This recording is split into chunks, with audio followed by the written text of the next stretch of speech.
Hello there, welcome to our channel Login Games again. Hope you are doing fine. I'm back with another tutorial video, and today I'll be showing you how to log into your GiffGaff account from your desktop. And now without further ado, let's start right into the video. But before that, don't forget to like, subscribe and hit that bell icon for more videos.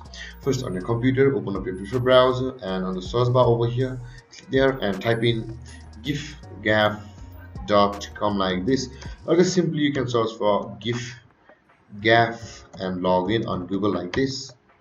And you can see the giffgaff.com, which is the official page, is on the first result of Google. Click over here, and now it's the same page over here also. Let's accept all the cookies, and now you can see the top at the top right corner. You can see the my giffgaff, where you can see the login option available over here. Click on the login option, and here you will find the same page. Let's close one of them.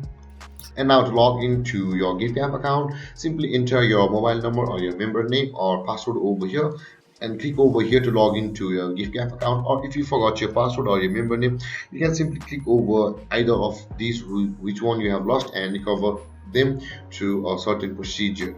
And then guys, this is how you log into your giffgaff account. And if you have any confusions or questions regarding the topic, don't hesitate to comment in the comment section below, and don't forget to like, subscribe and hit that bell icon for more videos. Thank you for watching guys. Peace.